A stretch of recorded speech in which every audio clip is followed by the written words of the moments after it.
വിഷ്ണു സഹസ്രനാമത്തിൻ്റെ 6ാമത്തെ വീഡിയോയിലേക്ക് എല്ലാവർക്കും സ്വാഗതം. ഇവിടെ ഇന്ന് 26 മുതൽ 30 വരെയുള്ള ശ്ലോകങ്ങളിൽ കൂടി 236 മുതൽ 282 വരെയുള്ള നാമങ്ങൾ നമുക്ക് മനസ്സിലാക്കാം. 26ാം ശ്ലോകം. സുപ്രസാദ പ്രസന്നാത്മാ വിശ്വധൃക് വിശ്വഭുക് വിഭു സത്കർത്താ സത്കൃത സാധുർ ജഹ്നുർ നാരായണോ നര. ഇവിടെ 11 നാമങ്ങൾ കാണാനാകും. സുപ്രസാദ, പ്രസന്നാത്മാ, വിശ്വധൃക്, വിശ്വഭുക്, വിഭു, സത്കർത്ത, സത്കൃത, സാധു, ജഹ്നു, നാരായണ, നര എന്നിങ്ങനെ 11 നാമങ്ങളാണിവിടെ. സുപ്രസാദ, നല്ലവണ്ണം പ്രസാദിക്കുന്നവനെന്നാണ് ഈ നാമത്തിനർത്ഥം. തന്നെ സേവിക്കുന്നവർക്ക് പുറമെ വെറുക്കുന്നവർക്ക് കൂടി മോക്ഷപ്രസാദം കൊടുക്കുന്നവനാണ് വിഷ്ണു എന്ന് പറയുന്നു. പ്രസന്നാത്മാ, സദാ പ്രസന്നമായ ആത്മാവോട് കൂടിയവൻ, അതായത് ത്രിഗുണാതീതമായ ആത്മാവോട് കൂടിയവൻ എന്ന് വിശേഷിപ്പിക്കുന്നു. വിശ്വധൃക്, ഇവിടെ മഹാവിഷ്ണുവിനെ വിശ്വത്തെ ധരിക്കുന്നവനെന്നാണ് വിശേഷിപ്പിക്കുന്നത്. വിശ്വഭുക്, വിശ്വത്തെ ഭുജിക്കുന്നവൻ, ഭക്ഷിക്കുന്നവൻ ആണ് വിഷ്ണു എന്ന് പറയുന്നു. കൽപ്പാന്തത്തിൽ വിശ്വത്തെ വിഴുങ്ങുന്നവൻ എന്ന് അർത്ഥമാക്കുന്നു. വിഭു, വിവിധ പ്രകാരത്തിൽ ഭവിക്കുന്നവനാണ് വിഷ്ണു എന്ന് അർത്ഥം പറയുന്നു. സത്കർത്ത, സത്കരിക്കുന്നവൻ എന്ന അർത്ഥം പറയാം ഈ നാമത്തിന്. യോഗ്യരെ യഥായോഗം ആദരിക്കുന്നവനാണ് വിഷ്ണു എന്ന് പറയുന്നു. സത്കൃത, സത്കരിക്കപ്പെട്ടവൻ, അഭിവന്ദ്യൻ എന്നൊക്കെയാണ് ഈ നാമം കൊണ്ട് വിഷ്ണുവിനെ വിശേഷിപ്പിക്കുന്നത്. സാധു, യാതൊരു കോട്ടവും കുറവുകളുമില്ലാതെ സത്യത്തിൽ വർത്തിക്കുന്നവൻ, ഉത്തമൻ, ശ്രേഷ്ഠൻ എന്നൊക്കെ വിഷ്ണുവിനെ ഇവിടെ വിശേഷിപ്പിക്കുന്നു. ജഹ്നു, സംഹാരകാലത്ത് ജനങ്ങളെ തന്നിൽ ലയിപ്പിക്കുന്നവൻ, ജ്ഞാനികളെ പരമപദത്തിൽ എത്തിക്കുന്നവൻ എന്നൊക്കെ ഈ നാമത്തിന് അർത്ഥം പറയുന്നു. നാരായണ, നാരമെന്നതിന് ആദ്യ ജലം എന്നർത്ഥം പറയുന്നു. അപ്പോൾ അങ്ങനെയുള്ള ജലത്തിൽ അയനം ചെയ്യുന്നവൻ അല്ലെങ്കിൽ വസിക്കുന്നവനാണ് നാരായണൻ. നരൻ എന്നതിന് ആത്മാവെന്നും അർത്ഥം കാണാം. അതിൽ നിന്ന് ഉണ്ടാകുന്ന ആകാശം മുതലായ തത്വങ്ങളെ നാരങ്ങളെന്ന് പറയുന്നു. നാരങ്ങൾക്ക് അയനം, ആശ്രയം ആയവനാണ് വിഷ്ണു എന്നും പറയാം. നര, നയിക്കുന്നവനെന്ന് ഈ നാമത്തിന് അർത്ഥം കാണാം. കർമാനുസാരം ജീവാത്മാക്കളെ നയിക്കുന്നവനാണ് വിഷ്ണു എന്ന് അർത്ഥം വരുന്നു. 27ാം ശ്ലോകം. അസംഖ്യേയോ പ്രമേയാത്മാ വിശിഷ്ട ശിഷ്ടകൃച്ഛുചി സിദ്ധാർത്ഥ സിദ്ധസങ്കൽപ്പ സിദ്ധിത സിദ്ധിസാധന. 9 നാമങ്ങൾ ഇവിടെ കാണാം. അസംഖ്യേയ, അപ്രമേയാത്മ, വിശിഷ്ട, ശിഷ്ടകൃത്, ശുചി, സിദ്ധാർത്ഥ, സിദ്ധസങ്കൽപ്പ, സിദ്ധിത, സിദ്ധിസാധന എന്നീ 9 നാമങ്ങൾ. അസംഖ്യേയ, എണ്ണപ്പെടാനാവാത്തവനാണ് വിഷ്ണു എന്ന് ഈ നാമത്തിൽ പറയുന്നു.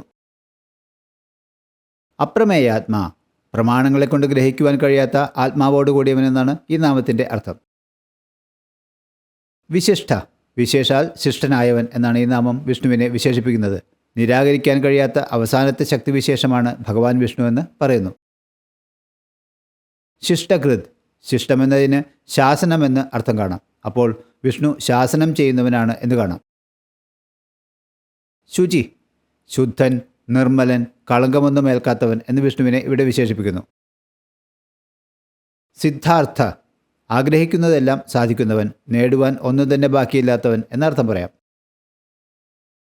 സിദ്ധസങ്കൽപ്പ, സങ്കല്പിക്കുന്നതെന്തും സിദ്ധമാക്കുന്നവൻ, നേടിയെടുക്കുന്നവനെന്ന് വിഷ്ണുവിനെ ഇവിടെ വിശേഷിപ്പിക്കുന്നു. സിദ്ധിത, സിദ്ധി പ്രദാനം ചെയ്യുന്നവൻ, അനുഷ്ഠാതാക്കൾക്ക് യഥായോഗ്യം ഫലം കൊടുക്കുന്നവൻ എന്നൊക്കെയാണ് ഈ നാമം കൊണ്ട് അർത്ഥമാക്കുന്നത്. സിദ്ധിസാധന, സിദ്ധിയെ സാധിപ്പിക്കുന്നവൻ, കർമ്മഫലം സാധിപ്പിക്കുന്നവൻ എന്നൊക്കെ ഈ നാമത്തിന് അർത്ഥം പറയാം. 28ാം ശ്ലോകം. വൃഷാഹി വൃഷഭോ വിഷ്ണുർ വൃഷപർവാ വൃഷോദര വർദ്ധനോ വർദ്ധമാനശ്ച വിവിക്ത ശ്രുതിസാഗര. ഇവിടെയും 9 നാമങ്ങളാണ്. വൃഷാഹി, വൃഷഭ, വിഷ്ണു, വൃഷപർവ, വൃഷോദര, വർദ്ധന, വർദ്ധമാന, വിവിക്ത, ശ്രുതിസാഗര എന്നിവയാണ് 9 നാമങ്ങൾ. വൃഷാഹി, വൃഷമെന്നാൽ ധർമ്മമെന്നാണ് അർത്ഥം. അഹസ് എന്നാൽ പ്രകാശമെന്നും അർത്ഥം. ഈ നാമം പദം മുറിച്ച് ചെല്ലുമ്പോൾ വൃഷം പ്ലസ് അഹസ് എന്നാണ് മനസ്സിലാക്കേണ്ടത്. അതുകൊണ്ട് വിഷ്ണു വൃഷാഹിയാണ്, ധർമ്മപ്രകാശനാണ് എന്ന് അർത്ഥം വരുന്നു. വൃഷഭ, ഭക്തന്മാരിൽ എല്ലാ അഭിഷ്ടങ്ങളെയും വർഷം ചെയ്യുന്നവനെന്ന് വിശേഷിപ്പിക്കുന്നു. വിഷ്ണു. വിഷ്ണു എന്ന നാമത്തിന് എല്ലായിടത്തും വ്യാപിക്കുന്നവൻ എന്നാണ് അർത്ഥം. വൃഷപർവ. വൃഷമെന്നാൽ ധർമ്മമാണ് എന്ന് നാം മനസ്സിലാക്കി. പർവം എന്നാൽ ഇവിടെ ഏണിപ്പടി എന്നാണ് അർത്ഥമെടുക്കുന്നത്. ധർമ്മമാകുന്ന ഏണിപ്പടികളിൽ കൂടി എത്തിച്ചേരാവുന്നവനാണ് വിഷ്ണു എന്ന് പറയുന്നു. വൃഷോദര. വർഷിക്കുന്ന സ്വഭാവമുള്ള ഉദരത്തോടു കൂടിയവനാണ് വിഷ്ണു എന്ന് വിശേഷിപ്പിക്കുന്നു. ഒരു എട്ടുകാലി സ്വന്തം ഉദരത്തിൽ നിന്ന് വലയുടെ നൂലുകളെ പുറത്തുവിടുന്നത് പോലെ ഓരോ ജീവജാലങ്ങളെയും മഹാവിഷ്ണു തൻ്റെ ഉദരത്തിൽ നിന്ന് പുറത്തുവിടുന്നുവെന്നാണ് മനസ്സിലാക്കേണ്ടത്. വർധന. വർദ്ധിപ്പിക്കുന്നവനാണ് വർധനൻ എന്ന് പറയുന്നു. വർദ്ധമാന. വർദ്ധിച്ചുകൊണ്ടിരിക്കുന്നവനാണ് വിഷ്ണു എന്ന് ഈ നാമം കൊണ്ട് അർത്ഥമാക്കുന്നു. വിവിക്ത. എല്ലാറ്റിൽ നിന്നും വേറിട്ട് നിൽക്കുന്നവനാണ് വിഷ്ണു എന്ന് പറയുന്നു. സർവ്വഭൂതങ്ങളും എന്നിൽ നിലകൊള്ളുന്നു, എന്നാൽ ഞാൻ അവയിൽ നിലകൊള്ളുന്നില്ല എന്ന് ഭഗവത്ഗീതയിൽ ഭഗവാൻ വിഷ്ണു പറഞ്ഞിരിക്കുന്നതായി കാണാം. ശ്രുതിസാഗര. എല്ലാ ശ്രുതികളെയും ഉൾക്കൊള്ളുന്ന ഒരു മഹാസാഗരമാണ് വിഷ്ണു എന്ന് പറയുന്നു. ശ്രുതികളെ സാഗരത്തിലെ ജലത്തോട് ഉപമിച്ചിരിക്കുന്നു. 29-ാം ശ്ലോകം. സുഭുജോ ദുർധരോ വാഗ്മി മഹേന്ദ്രോ വസുദോ വസു നൈകരൂപോ ബൃഹദ്രൂപ ശിപിവിഷ്ടപ്രകാശന. സുഭുജ, ദുർധര, വാഗ്മി, മഹേന്ദ്ര, വസുദ, വസു, നൈകരൂപ, ബൃഹദ്രൂപ, ശിപിവിഷ്ട, പ്രകാശന എന്നിങ്ങനെ 10 നാമങ്ങളാണ് ഇവിടെ. സുഭുജ. ലക്ഷണമൊത്ത ഭുജങ്ങൾ, അതായത് കൈകൾ ഉള്ളവനാണ് വിഷ്ണു എന്ന് ഇവിടെ വിശേഷിപ്പിക്കുന്നു. ദുർധര. ധരിക്കപ്പെടുവാൻ കഴിയാത്തവൻ, വളരെ ക്ലേശിച്ചു മാത്രം ധരിക്കപ്പെടുവാൻ കഴിയുന്നവൻ എന്നൊക്കെ ഈ നാമത്തിനർത്ഥം പറയാം. ലോകധാരകങ്ങളായ ഭൂമി മുതലായവയെ വിഷ്ണുവിനല്ലാതെ മറ്റാർക്കും ധരിക്കുവാനാവില്ല എന്നും ജ്ഞാനികൾക്ക് ധ്യാനമാർഗത്തിലൂടെ വളരെ ക്ലേശിച്ചു മാത്രം സാക്ഷാത്കരിക്കുവാനാകുന്നവനെന്നും വിഷ്ണുവിനെ വിശേഷിപ്പിക്കുന്നു. വാഗ്മി. വളരെ ഉത്തമമായ വാക്ശേഷിയുള്ളവനാണ് വാഗ്മി. ബ്രഹ്മമയിയായ വാണി ആരിൽ നിന്നും പുറപ്പെടുന്നുവോ അവൻ വാഗ്മി എന്നും പറയപ്പെടുന്നു. മഹേന്ദ്ര. ഇന്ദ്രനേക്കാൾ മഹത്തായവൻ, ഈശ്വരന്മാർക്കും ഈശ്വരൻ, ദേവാധിദേവൻ എന്നൊക്കെ നാമത്തിൽ വിഷ്ണുവിനെ വിശേഷിപ്പിക്കുന്നു. വസുദ. വസു എന്നാൽ ധനം. ധനം ദാനം ചെയ്യുന്നവനാണ് വിഷ്ണു എന്ന് പറയുന്നു. വസു. വിഷ്ണു തന്നെയാണ് ധനമെന്ന് ഇതുകൊണ്ട് അർത്ഥമാക്കുന്നു. നൈകരൂപ. ഇത് ന ഏക രൂപ എന്നായി മനസ്സിലാക്കണം. ഒറ്റ ഒരു രൂപത്തിൽ മാത്രമായി ഒതുങ്ങി നിൽക്കുന്നവനല്ല വിഷ്ണു എന്നാണ് ഇതിനർത്ഥം. ബൃഹദ്രൂപ. ബൃഹത്തായ അതിമഹത്തായ രൂപമുള്ളവനാണ് വിഷ്ണു എന്ന് വിശേഷിപ്പിക്കുന്നു. ശിപിവിഷ്ട. ശിബി എന്നാൽ സൂര്യരശ്മി. വിഷ്ടൻ എന്നാൽ പ്രവേശിച്ചവൻ എന്നർത്ഥം.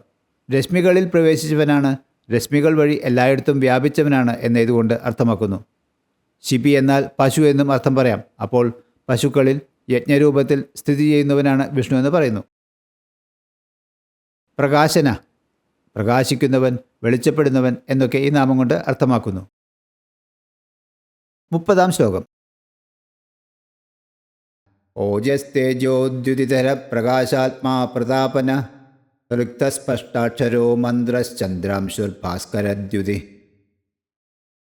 ഇവിടെ ഓജസ് തേജോദ്യുതിധര, പ്രകാശാത്മാ, പ്രതാപന, ഋക്ത, സ്പഷ്ടാക്ഷര, മന്ത്ര, ചന്ദ്രാംശു, ഭാസ്കരദ്യുതി എന്നീ 8 നാമങ്ങൾ കാണാം.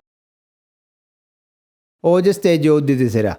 ഈ നാമത്തിന് ഓജസ്, തേജസ്, ദ്യുതി എന്നിവ ധരിക്കുന്നവനെന്ന് അർത്ഥം പറയുന്നു. ശാരീരിക ബലം, ജനനാത്മക ശക്തി ഇവ ഓജസ് എന്ന് പറയുന്നു. ആത്മശക്തി, ചൈതന്യം എന്നിവ തേജസ്സാണ്. ദ്യുതി എന്നാൽ കാന്തി. ഇവ 3ഉം ധരിക്കുന്നവനാണ് വിഷ്ണു എന്ന് വിശേഷിപ്പിക്കുന്നു. പ്രകാശാത്മാ. പ്രകാശരൂപമായ ആത്മാവോടുകൂടിയവനാണ് വിഷ്ണു എന്ന് പറയുന്നു. പ്രതാപന. പ്രകർഷേണ തപിപ്പിക്കുന്നവൻ, ജഗത്തിന് ഉഷ്ണം പ്രദാനം ചെയ്യുന്നവൻ എന്ന് വിശേഷിപ്പിക്കുന്നു. ഋദ്ധ. ഋദ്ധി അഥവാ വൃദ്ധി, സമൃദ്ധി, വികാസം, സഫലത, സമ്പന്നത എന്നിവയെല്ലാം ഉള്ളവനാണ് വിഷ്ണു എന്ന് പറയുന്നു. സ്പഷ്ടാക്ഷര. ഓംകാരത്തെ സ്പഷ്ടാക്ഷരമെന്ന് പറയുന്നു. ഓംകാരത്തോടു കൂടിയവനാണ് വിഷ്ണു എന്ന് അർത്ഥമാക്കുന്നു. മന്ത്ര. മന്ത്രസ്വരൂപനാണ് വിഷ്ണു എന്ന് പറയുന്നു. ദിവ്യമന്ത്രങ്ങളിൽ കൂടി വെളിപ്പെടുത്തുന്നവനാണ് വിഷ്ണു എന്നതുകൊണ്ട് മന്ത്രസ്വരൂപൻ എന്ന് പറയുന്നു. ചന്ദ്രാംശു. അംശു എന്നാൽ കിരണം. ചന്ദ്രകിരണങ്ങളെപ്പോലെ ആഹ്ലാദം കൊടുക്കുന്നവൻ, അമൃത പൊഴിക്കുന്നവൻ എന്നൊക്കെ അർത്ഥം പറയുന്നു. ഭാസ്കരദ്യുതി. സൂര്യസദൃശമായ തേജസ്സോടുകൂടിയവനാണ് വിഷ്ണു എന്നാണ് ഈ നാമത്തിലെ വിശേഷണം. 26 മുതൽ 30 വരെയുള്ള ശ്ലോകങ്ങളിലൂടെ 236 മുതൽ 282 വരെയുള്ള നാമങ്ങൾ നമ്മൾ മനസ്സിലാക്കി കഴിഞ്ഞു. ഇനി ഇന്നത്തെ 5 ശ്ലോകങ്ങൾ നമുക്ക് ചെല്ലാം. സുപ്രസാദ പ്രസന്നാത്മാ വിശ്വധൃക് വിശ്വഭുക് വിഭു സത്കർത്താ സത്കൃത സാധുർ ജഹ്നുർ നാരായണോ നര. അസംഖ്യേയോ പ്രമേയാത്മാ വിശിഷ്ട ശിഷ്ടകൃച്ഛുചി സിദ്ധാർത്ഥ സിദ്ധസങ്കൽപ്പ സിദ്ധിത സിദ്ധിസാധന. വൃഷാഹി വൃഷഭോ വിഷ്ണുർവൃഷപർവാ വൃഷോദര വർധനോ വർധമാനശ്ച വിവിക്ത ശ്രുതിസാഗര. സുഭുജോ ദുർധരോ വാഗ്മി മഹേന്ദ്രോ വസുദോ വസു നൈകരൂപോ ബൃഹദ്രൂപ ശിപിവിഷ്ടപ്രകാശന. ഓജസ്തേജോദ്യുതിധര പ്രകാശാത്മാ പ്രതാപന ഋക്തസ്പഷ്ടാക്ഷരോ മന്ത്രശ്ചന്ദ്രാംശുർഭാസ്കരദ്യുതി. കൂടുതൽ നാമങ്ങൾ നമുക്ക് അടുത്ത വീഡിയോയിലൂടെ മനസ്സിലാക്കാം.